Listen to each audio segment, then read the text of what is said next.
আসসালামু আলাইকুম, সবাইকে স্বাগত আজকের লাইভ প্রোগ্রামে। তো নির্দিষ্ট দিনে আজকের টপিক হলো আমাদের সর্বশেষ যেই সময়টা বাকি আছে ডিপ্লোমার জন্য, এই সময়ে আমরা আসলে কিভাবে ডিপ্লোমা প্রিপারেশনটা নিতে পারি। আমরা ম্যাট্রিক্স পয়েন্ট থেকে প্রতিনিয়ত চেষ্টা করছি যে সবার জন্য একটা যারা পরীক্ষার্থী গাইডেন্স দেওয়ার জন্য, এবং সেটাকে ফলো করে যাতে আপনারা একটা পরীক্ষার প্রস্তুতি নিতে পারেন, মানে নিজেকে যাতে কখনো একা মনে না হয়, সেটার লক্ষ্যেই আমরা প্রতিবারই বেশ কিছু স্ক্যাজুয়াল দেই এবং পড়াশোনার জন্য বেশ রুটিনও করে দেই। তো তারই ধারাবাহিকতায় এবার আমাদের যে সামনে ডিপ্লোমা পরীক্ষাটা আছে, আমরা এক্সপেক্ট করছি ডিপ্লোমা পরীক্ষাটা হয়তো আরও কয়েকদিন পর ভালো বোঝা যাবে। মার্চ তো প্রতি সময়ই হয়, মার্চ আপনার সেকেন্ড উইক বা এই সময় বা লাস্টের দিকে এরকমই হওয়া। আবার বলছি, কয়েকদিন পর হয়তো আর একটু ভালো বোঝা যাবে, তখন পোস্ট দেব। তো আমরা নিয়মিত আয়োজন আমাদের, যে এইখানে অলরেডি আপনারা পোস্টার গ্রুপে দেখেছেন, তার মধ্যে আজকে আমাদের ডিপ্লোমা প্রিপারেশন নিয়ে কথা, আগামীকালকে 9:30 আমাদের বিসিএস এবং 10টায় রেসিডেন্সি প্রিপারেশন যারা নিচ্ছেন কিভাবে আপনারা এটার সাথে তাল মেলাবেন, এবং তার পরবর্তীতে আছে হলো বুধবারে এফসিপিএস পার্ট 1 যারা জুলাইতে পরীক্ষা দিচ্ছেন। এবং ইতিমধ্যে আপনারা জানেন যে এফসিপিএস সার্জারি যেটা এবারে পাস আসলে অনেক কম করেছে, এবং অলরেডি 28তম বেইলি ল্যাপস চলে আসছে। তো এটা তো আরেকটা মরার উপরে খাড়ার ঘায়ের মতো আর কি, যে জুলাইতে কিন্তু 28তম আপনাকে নিয়েই আগাতে হবে। তো আমরা শুরু করব এফসিপিএস পার্ট 1 নিয়ে যাবতীয় আমাদের নতুন প্ল্যানগুলো, সেটা বুধবারে আপনাদের আলোচনা করব। এবং পরবর্তীতে বৃহস্পতিবার আমাদের এমপিএইচ একটা উইং আছে, আপনারা অনেকেই জানেন, যেটা আমরা বিগত বেশ কয়েক বছর ধরে আসলে পরিচালনা করছি, এবং এইখানে আমাদের স্টুডেন্ট ভালো সংখ্যা চান্স পায়, এবং যেটা আমাদের রেসিডেন্সি এফসিপিএস পার্ট 1-এর ভিড়ে হয়তো এমপিএইচটা আপনারা অনেকেই হয়তো অজানাই থেকে যাচ্ছে।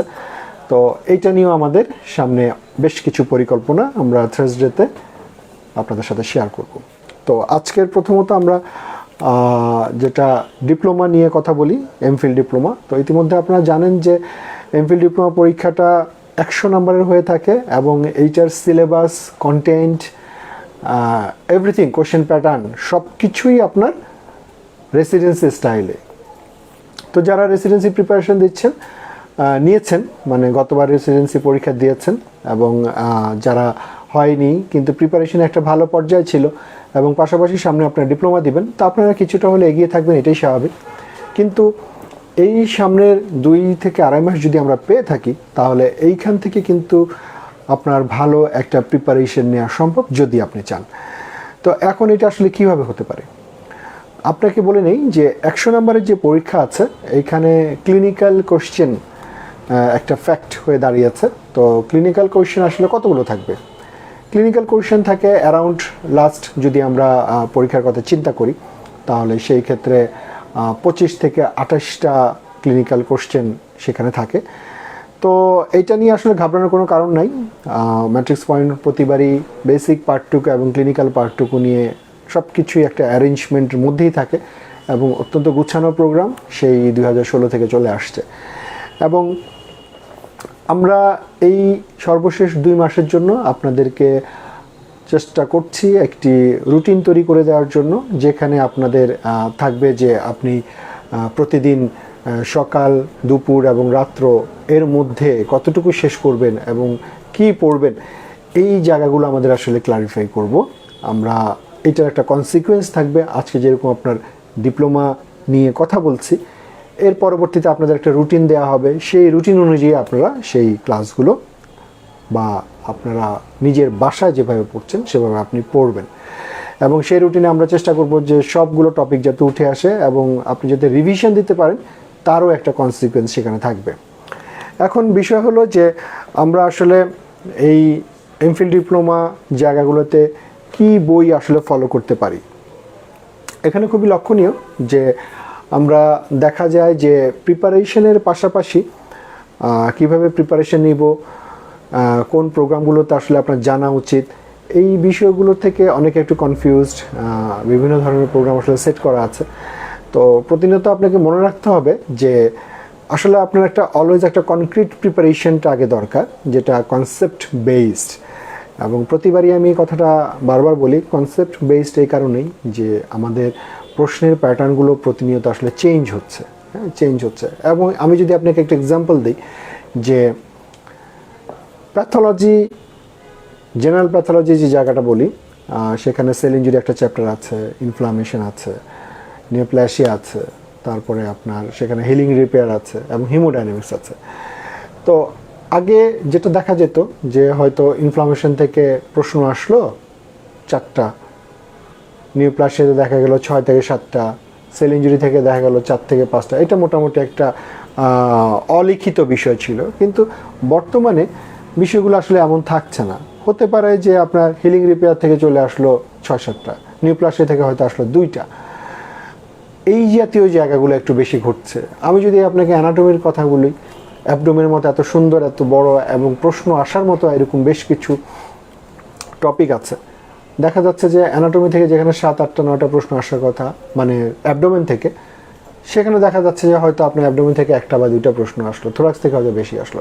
তো এতে করে আসলে যেটা হয়েছে যে আপনাকে সবগুলো চ্যাপ্টার আপনাকে আয়ত্তের মধ্যে থাকতে হবে। এখন মজার ব্যাপার হলো যে আমরা যে স্টাডি প্ল্যানটা এখানে করেছি, আগে থেকেই প্রতিটা কোর্সের শুরুতে আমরা স্টাডি প্ল্যানটা দিয়ে দিই।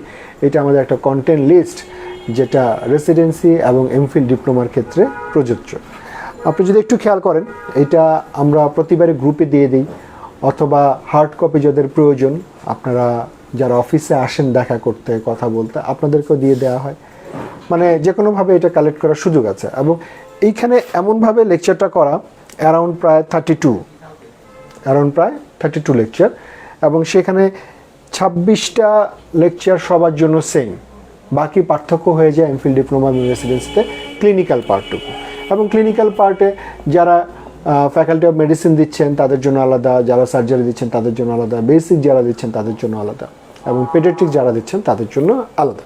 তো এই জায়গা থেকে আপনাকে প্রতিটা লেকচার যেভাবে আছে, প্রত্যেকটা চ্যাপ্টার বা লেকচার খুবই গুরুত্বপূর্ণ। এবং এই লেকচারগুলো পড়ার জন্য আসলে আপনি একটা ভালো কনক্রিট প্রিপারেশন নেওয়ার জন্য আপনার আসলে কি বই লাগবে, এটা একটা ইম্পর্ট্যান্ট।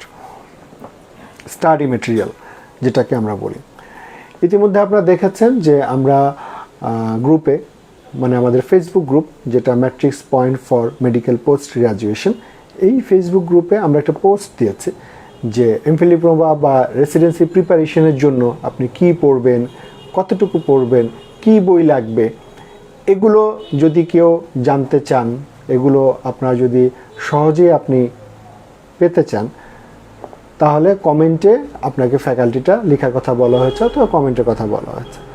সেখানে আপনি কমেন্ট করার মাত্রই আপনার ইনবক্সে আমরা লিংক দিয়ে দিচ্ছি, যেখানে আপনি এমফিল ডিপ্লোমা বা রেসিডেন্সি বিশদভাবে যদি কেউ প্রিপারেশন নিতে চান, একটা গাইডেন্স পেতে চান, সেখানে একটা ভিডিও দেওয়া আছে, ওরিয়েন্টেশন, আপনার কী কী বই লাগবে সেটা দেওয়া আছে। আপনি আমাদের ম্যাট্রিক্স পয়েন্টে কীভাবে আসলে ক্লাসগুলো করবেন সেটার একটা ভিডিও আছে, আপনি কীভাবে পরীক্ষা দিবেন সেটার একটা ভিডিও আছে। তো এই কমপ্লিট সব কিছুই একটা লিঙ্কের মধ্যেই আমরা সেট আপ করেছি। আপনারা সে কমেন্ট করলে, এবং ইভেন আপনি আমার এই ভিডিও যেটা আছে তার নিচেও যদি আপনি ফ্যাকাল্টি অথবা সাবজেক্টের নামটাই লিখেন, তাহলে আমাদের অফিস থেকে আপনাকে সেটা প্রোভাইড করা হবে। আপনি খুব ঘরে বসেই সহজেই আপনি কি বই পড়বেন, তারপর কীভাবে পরীক্ষা দিবেন, কীভাবে ক্লাসগুলো করবেন, এই সবগুলো কিন্তু আপনি সেটা জানতে পারবেন। এখানে আসি, আমাদের এখানে যে ম্যাট্রিক্সের 6-7 ভলিউমের বই আছে, আমাদের সবচেয়ে এক্সক্লুসিভ যে লেকচার শিট আছে, লেকচার শিটগুলো ইউজুয়ালি যারা এখানে আমাদের ক্লাস করেন তাদের জন্য প্রযোজ্য। আর এটা ছাড়া অফিস থেকে সেলের একটা পারমিশন সীমিত সংখ্যকের জন্য দেয়া হয়, আপনারা চাইলে সেভাবে কালেক্ট করতে পারেন। পাশাপাশি 6-7 ভলিউমের বই, তারপরে যাবো আমরা কি নোটসের 2টা পার্ট, একটা বেসিক আর একটা হলো ক্লিনিক্যাল পার্ট। তারপরে আছে হলো কুইক রিভিশন, যেটা আপনাদের কোশ্চেন সলভের জন্য হেল্প করবে। আর লাস্ট ওয়ান, যদি আমি একটা সাজেশন শিট বলি, সেটা হলো কালো শিট, ব্ল্যাক শিটের কথা আমি প্রতিবার বলে থাকি। এখন এই যে যে কোশ্চেনের প্যাটার্নগুলো আসে, যেভাবে আপনি লেকচার বাই লেকচার শেষ করবেন, আপনি প্রতিটা লেকচার আসলে কনফিডেন্ট হয়েছেন কিনা, আপনি প্রতিটা লেকচার আপনি আসলে সাফিসিয়েন্ট প্রিপারেশন আপনার হয়েছে কিনা, এটা আসলে কিভাবে বুঝবেন? এটা বোঝার জন্য কিছু ক্রাইটেরিয়া আমরা ঠিক করেছি এবং আমরা দেখেছি যে খুবই কাজে লাগে এবং আমি বলবো যে এই ক্রাইটেরিয়াতে 100% সফল। কীরকম সেটা? মনে করেন যে আপনি আমাদের যে ক্লাসগুলো আছে সেই ক্লাসগুলো করে যদি পরীক্ষা দেন, ক্লাস টেস্ট যেটা আমরা বলি, 25 নম্বরের পরীক্ষা থাকে, তো সেখানে আপনি যদি 21 বা প্রেক্ষাপট থেকে আমরা এমফিল ডিপ্লোমার এই যে 2 থেকে 2.5 মাস সময় বাকি আছে, আমাদের ইতিমধ্যে এখানে 4টা প্রোগ্রাম চলছে। 4টা প্রোগ্রামের প্রথম প্রোগ্রাম যদি আমি বলি যে আমাদের ক্লাস ব্যাচ চলছে, সেটা অফলাইন বা অনলাইন। আমি রিকোয়েস্ট করব যারা ঢাকায় আছেন বা যাদের পক্ষে ঢাকার আশেপাশে আছেন বা বাইরে আছেন, ঢাকায় আসা সম্ভব, আপনি সপ্তাহে আমাদের যে ক্লাসগুলো হয় সেই ক্লাসগুলো করতে আসেন এবং বৃহস্পতি শুক্রবার আমাদের ব্যাচগুলো ওপেন আছে, সেটা অফলাইনে ক্লাস। আমাদের হাতিরপুল ব্রাঞ্চ আছে, আমাদের উত্তরায় ব্রাঞ্চ আছে এবং আমরা খুব শীঘ্রই চিটাগংয়ে যাচ্ছি ব্রাঞ্চ ওপেন করতে। তো এটা আসলে একটা বড় পরিসর, যাতে আপনাদের এই পোস্ট গ্রাজুয়েশনের ক্ষেত্রে আমরা কিছুটা হলে হেল্প করতে পারি এবং আমরাই এই ব্রাঞ্চগুলো ওপেন রেখেছি এবং আমাদের হাতিরপুল ব্রাঞ্চ থেকেই কিন্তু সব কিছু পরিচালিত হয় এবং টিচার আমাদের হাতিরপুলে যারা ক্লাস নেন, উত্তরায় তারা নেন এবং চিটাগংয়ে ইনশাল্লাহ তারাই ক্লাস নেবে।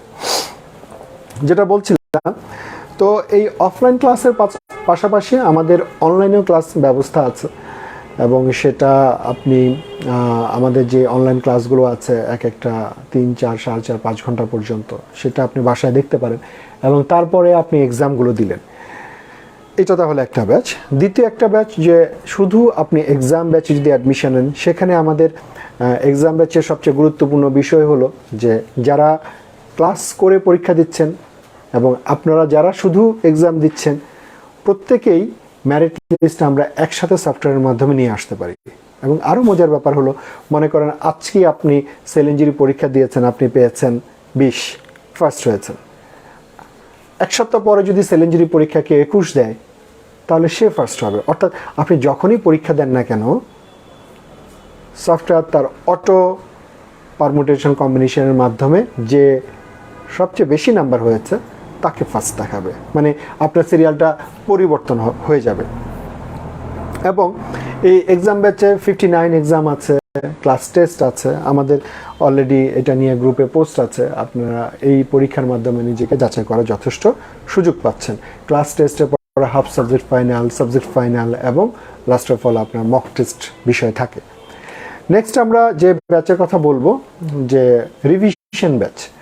রিভিশন ব্যাচ মূলত যাদের একটা মোটামুটি একটা প্রিপারেশন আউটলাইন কিছুটা হলে জানা আছে, আপনারা হয়তো আরেকটু ভালো ওভারভিউ করতে চান প্রতিটা লেকচার নিয়ে, এবং এই রিভিশন ব্যাচের যে ক্লাসগুলো আছে অনলাইন, সেটা আমরা করেছি প্রতিটা লেকচারে ইম্পর্টেন্ট যে টপিকগুলো আছে সেগুলো নিয়ে আলাপ করেছি এবং এটা খুবই একটা এফেক্টিভ ব্যাচ। প্রতিনিয়তই সেটা আমাদের চালু থাকে পরীক্ষার 2 মাস আগে, যাতে আপনি যতটুকু জেনেছেন বা যতটুকু আপনি ইম্পর্টেন্ট টপিকগুলো শুধু পড়তে চান, এবারের মতো ইম্পর্টেন্ট টপিকগুলোকে একটু ঝালাই করতে চান, তার জন্য রিভিশন ব্যাচ খুবই গুরুত্বপূর্ণ। এবং এখানে 17টা লেকচার থাকছে, তারপর 17টা পরীক্ষা, ক্লাস টেস্ট থাকে, তারপর মক টেস্টও সেটার সাথে ইনক্লুডেড থাকে 2টা।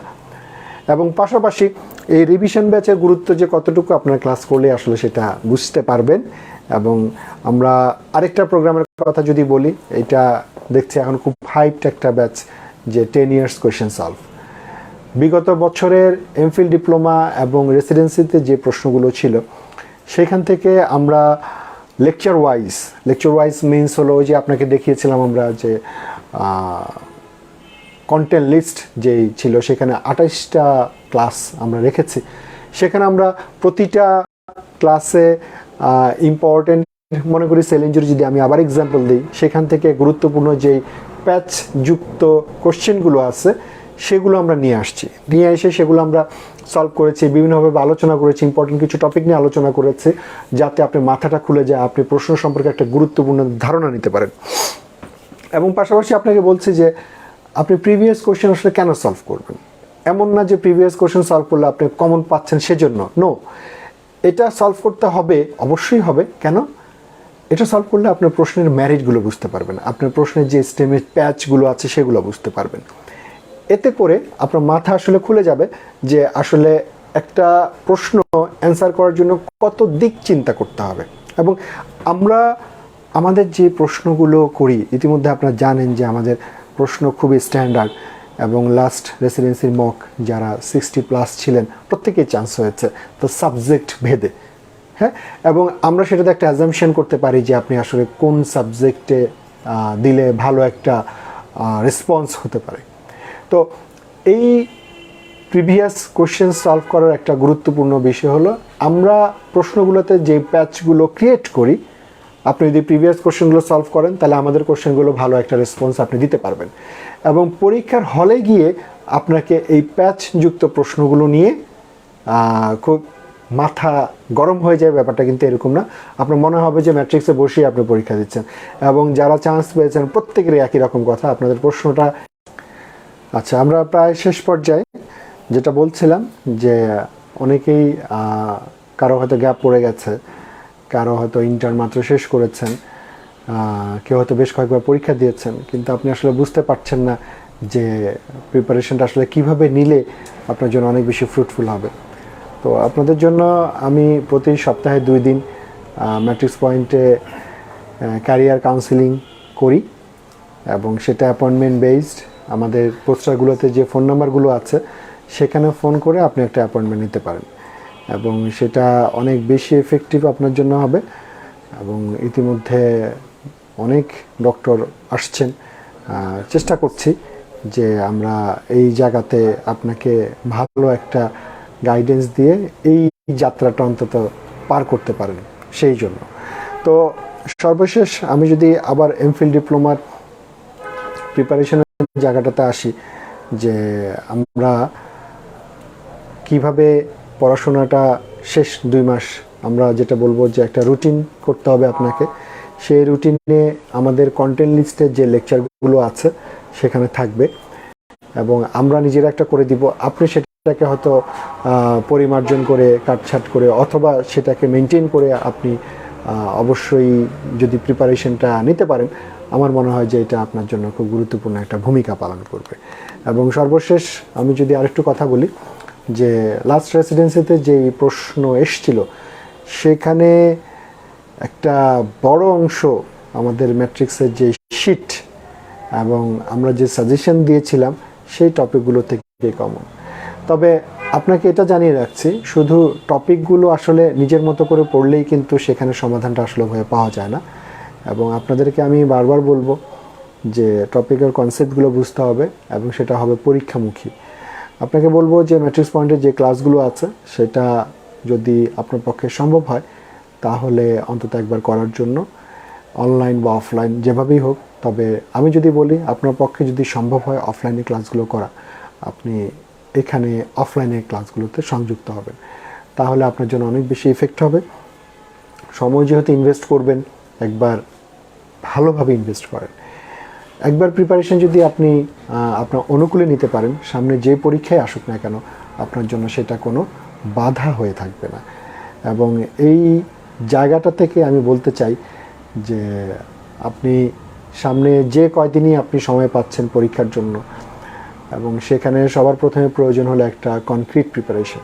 আমরা প্রতিনিয়ত যেটা করি, সামনে যে পরীক্ষাটা আছে সেটার জন্য ঝাঁপিয়ে পড়ি, না হলে সামনে এরপরে যেটা আছে সেটার জন্য ঝাঁপিয়ে পড়ি, তারপরে ঝাঁপিয়ে পড়ি। তো বছরে 4 বার আমরা প্রিপারেশন নেন, তারপরে আপনি যতগুলো পরীক্ষা আছে ততগুলো পরীক্ষা দেন, কোনো সমস্যা নেই। এবং অবশ্যই সৃষ্টিকর্তা আপনার দিকে তাকাবেন যদি আপনি সেভাবে চান, মন থেকে চান। টেবিলে বসতে হবে, কী পড়বেন, কোথা থেকে পড়বেন, কতটুকু পড়বেন, ম্যাট্রিক্স পয়েন্ট আপনার সাথে আছে। আমি ডাক্তার শাহাদাত জিয়াল। যে কোনো সময় আপনার অ্যাপয়েন্টমেন্টে আমার সাথে দেখা করতে পারেন এবং ক্যারিয়ার নিয়ে কথা বলতে পারেন। তো আজ এতটুকুই। থ্যাংক ইউ সবাইকে। ইনশাআল্লাহ ভালো থাকবেন।